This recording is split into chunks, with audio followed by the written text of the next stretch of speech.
ሰላም ውድ አድማጮቻችን የ18ኛ ሳምንት የእንግሊዝ ፕሪሚየር ሊግ በቦክሲንግ ዴይ አርብ ምሽት የሚጠበቀው ጨዋታ ማንቸስተር ዩናይትድ እና ኒውካስትልን የሚያስተናግደው የኦልድ ትራፎርዱ ፍጥጫ ተጠባቂ ነው የሚሆነው። ከባዱ ፍልሚያ ነው ለማንቸስተር ዩናይትድ። እንግዲህ ተከታታይ ጨዋታዎችን ከባባድ ፈተናዎች እያጋጠሟቸው ይገኛል። ፈተናው በበርነማውዝ ጀመረ፣ ያቻ ውጤት 24 ውጤት፣ እንዲሁም ደግሞ የአስቶን ቪላው የቪላ ፓርኩ የ2-1 ሽንፈት፣ አሁን ሶስተኛ ብሎ ኒውካስትል ከማንቸስተር ዩናይትድ ተጠባቂ ጨዋታ ነው። እንደ ኦፕታ ሱፐር ኮምፒውተር ግምት ይህንን ጨዋታ ማንቸስተር ዩናይትድ 39% የማሸነፍ እድል አግኝቷል። ኒውካስትል 34% ነው ያገኘው። አድማጮቻችን ያለ ብሩኖ ፈርናንዴዝ እና ኮቢ ሜኖ የሚጫወቱት ማንቸስተር ዩናይትድ በኒውካስትል ከባድ ፈተና ይጠበቅባቸዋል። አድማጮቻችን ያለ ብሩኖ ፈርናንዴዝ ማንቸስተር ዩናይትድ 7 ጨዋታዎችን አድርጎ ምንም ጨዋታ ማሸነፍ አልቻለም። ከ2022 2023 ሲዝን በኋላ ዩናይትድ በቦክሲንግ ዴይ ኒውካስትልን አግኝቶ 3 ጊዜ በሶስቱም ማሸነፍ ችሏል። ታዲያ ይህ ብቸኛው የቦክሲንግ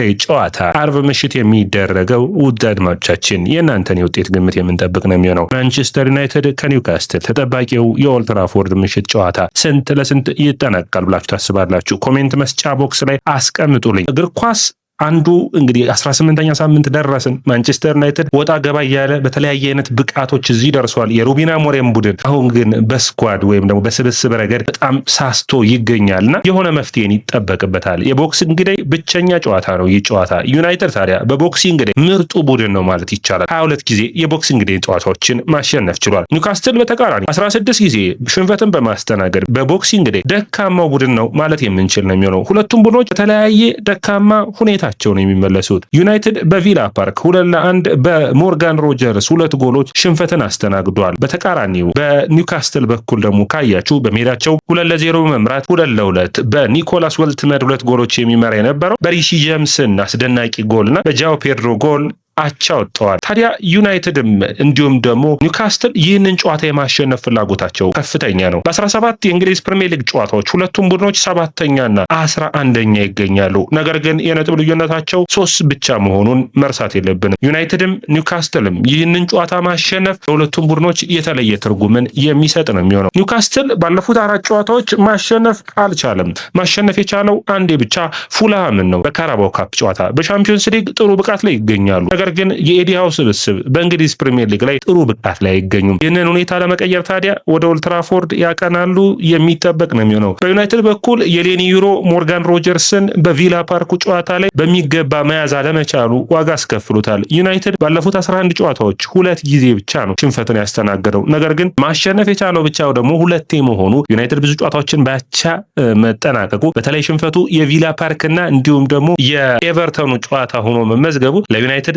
ቀጣይ ጨዋታዎች ከፊቱ ያሉት ጥሩ አጋጣሚዎችን የሚያመጡ ናቸውና ይህንን ጨዋታ ማሸነፍ የሚችል ከሆነ ዩናይትድ በቀጣይ ወልቭስ፣ ሊድስ፣ በርንሌይን ነው የሚገጥመው። እነዚህ ጨዋታዎች ላይ ደግሞ ነጥብ መሰብሰብ የሚችልበት ጨዋታዎች ይሆናሉ። ታዲያ ዩናይትድ ይህንን አጋጣሚ በሚገባ መጠቀም ግድ ይለዋል። ኦፕታ ሱፐር ኮምፒውተር ዩናይትድን ቶፕ 4 የመውጣት እድሉ 5.6% ነው። ቶፕ 5 ደግሞ 5ኛ ድረስ ማጠናቀቁ 8.4% ያደርገዋል። እነዚህ ማለት ዩናይትድ በአጠቃላይ በአውሮፓ ቻምፒዮንስ ሊግ የመሳተፍ እድሉ ኦልሞስት ወደ 8.4% ነው። ዩናይትድ ይህንን ያሳካ ይሆን? በውድድር ዓመቱ የዩናይትድ ደጋፊዎች የሚጠብቁት ትልቁ መረጃ ይህ ነው የሚሆነው። ያለ ብሩኖ ፈርናንዴዝ ዩናይትድ መቸገሩ የሚታወቅ ነው። ብሩኖ ፈርናንዴዝ በልዩነት በእንግሊዝ ፕሪሚየር ሊግ ምንም እንኳን ለዩናይትድ እየተጫወተ ቢሆንም አስደናቂ ብቃት ላይ ከሚገኙ ተጫዋቾች ውስጥ አንዱ ነው ማለት የሚቻል ነው የሚሆነው። ታዲያ ይህ ስብስብ ይህ ሁኔታ ላይ የሚገኘው 1477 ደቂቃዎች 37 ሹቶችን ያደርጓል። 37 እድሎችን ፈጥሯል። 42 ኳሶችን ደግሞ መመስረት ችሏል። ኳሶችን መስርቶ ለሹት የሚያግዙ ማለት ነው። በአጠቃላይ 116 እድሎችን መፍጠር ችሏል። ከሱ በመቀጠሉ ዛሬ ወደ አድማጮቻችን በእንግሊዝ ፕሪሚየር ሊግ ሁለተኛው ቡድን ወይም ደግሞ ሁለተኛው የሚገኘው 95 ኳሶችን በመፍጠር ዶሚኒክ ሶቦስላይ ነው። ሶስተኛው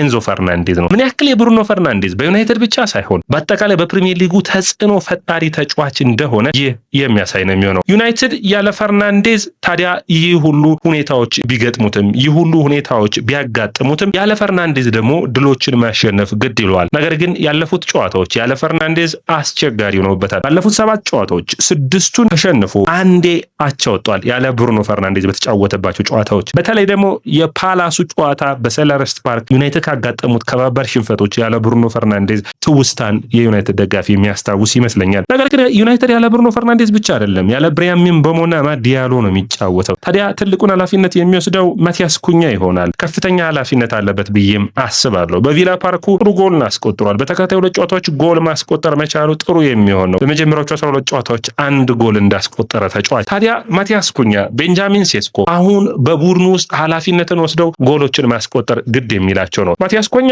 አሁን በሚገኝበት በወቅታዊ ብቃቱ ጥሩ ብቃት ያለው ተጫዋች ነው። 4.1 ሹቶችን በ90 ደቂቃዎች ውስጥ እያደረገ ነው። 1.6 ሹት ኦን ታርጌት በ90 ደቂቃ በማድረግ በእንግሊዝ ፕሪሚየር ሊግ 3ኛ ነው። ይህ የዩናይትድ የጥር የዝውውር መስኮትን በጥሩ ሁኔታ መጠቀም ደግሞ ያስፈልጋል። በተለይ ከሴማያዊ ዝውውር በማንቸስተር ሲቲ ማቅናት መፈለጉን ተከትሎ ከዛ ዝውውር መውጣታቸው ይታወቃል። ታዲያ በሌሎች ተጫዋቾች የአማካኝና የማጥቃት መስመሩ ላይ የሆነ ያክል ተጫዋቾችን ጭማሪ እንደሚያደርጉ በዩናይትድ በኩል የሚጠበቅ ይሆናል። ዩናይትድ ባለፈው የውድድር ዓመት በሁለቱም በኒውካስትልን በገጠመባቸው ጨዋታዎች ሽንፈትን አስተናግዷል። ዩናይትድ በኒውካስትል እንግዲህ በሜዳው አምና 2-0 የተሸነፈበት ዩናይትድ ድሎችን መፍጠር ያልቻለበት ጨዋታ ሆኖ የሚታወስ ነው። ኒውካስትል እንግዲህ በራሳቸው ሁኔታ አስቸጋሪ ጊዜ ላይ እንደሚገኙ የሚታወቅ ነው። በተለይ የስታዲየም ኦፍ ላይቱ ሽንፈት በጣም የኒውካስትል ደጋፊዎችን ልብ የሰበረ ነበር። ባለፉት 4 ጨዋታ ግን ዩናይትድን ገጥመው 3ቱን ማሸነፍ ችሏል። አንቶኒ ጎርደን ምርጥ ብቃቱ ላይ ይገኛል። ባለፉት 6 ጨዋታዎች 4 ጎሎችና 2 አሲስቶችን ማድረግ ችሏል። ወልተማድ ባለፈው ጨዋታ 2 ጎልን አስቆጥሯል። ይህ ተጫዋች በእንግሊዝ ፕሪሚየር ሊግ አዲስ ፈራሚ ሆኖ መጥቶ በጥሩ ብቃት 7 የእንግሊዝ ፕሪሚየር ሊግ ጎሎችን ማስቆጠር ችሏል። ባለፉት 7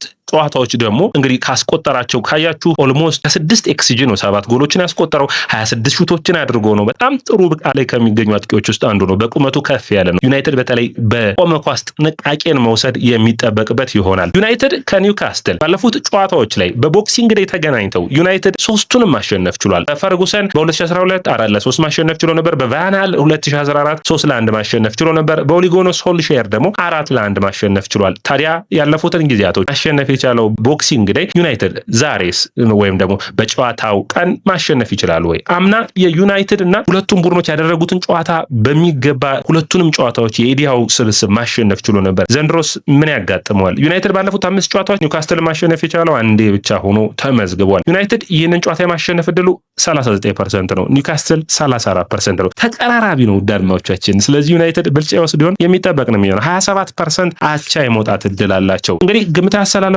በቀጥታ በምናይበት ጊዜ ሰላሜንስ ግብ ጠባቂ ሆኖ በዩናይትድ በኩል ይጀምራል። ዴኒ ዩሮ፣ ሄቨን እና ሾው የተከላካይ መስመሩን የሚመሩት ይሆናል። ዲያጎ ዳሎትና ዶርጉ ሁለቱን መስመሮች፣ በአማካይ መስመሩ ላይ የካዝሚሮና ኡጋርቴ ጥምረት የሚጠበቅ ይሆናል። ነገር ግን እዚህ ሁኔታ ላይ አሁን ይህንን ስብስብ ብታዩት በአጠቃላይ እነዚህ ሁሉ ተጫዋቾች እድልን መፍጠር የማይችሉ ናቸው። ለዩናይትድ ትንሽ ማጥቃቱን ማገዝ የሚችል ተጫዋችን መጨመር የሚጠበቅባቸው ይመስለኛል። ኩኛ፣ ሴስኮና ማውንት ማጥቃቱን የሚያግዙ ይሆናል። በተቃራኒው ኒውካስትል በኩል ራምስቴድ ግብ ጠባቂ ሆኖ የሚጀምር ይሆናል። የአማካይ መስመሩ ተጫዋች ማይሊ የቀኝ መስመሩን የሚይዝ ይሆናል። ኒውካስትልን ባይዘው በጉዳት እየታመሰ የሚገኝ ቡድን መሆኑ መረሳት የለበትም። ታውና ሻር የመሀል ተከላካዩን ቦታ ይዛሉ።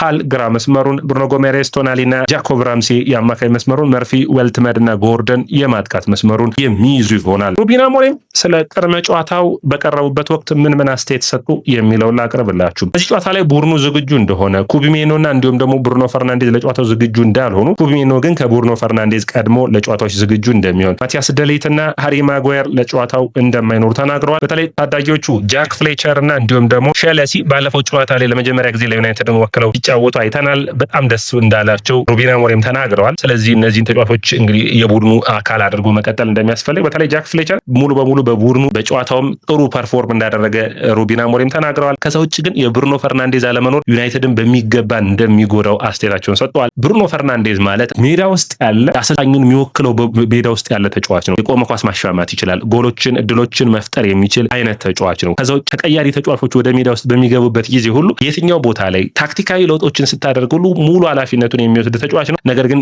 ያለሱ ደግሞ ሌሎች ተጫዋቾች እድልን ያገኛሉና በሚገባ መጠቀም የሚጠበቅባቸው ነው የሚሆን በማለት ሩበን አሞሪም አስተያየታቸውን ሰጥተዋል። እንግዲህ ዩናይትድ ተጠባቂውን የኦልድ ትራፎርድ ጨዋታ ያሸንፋሉ።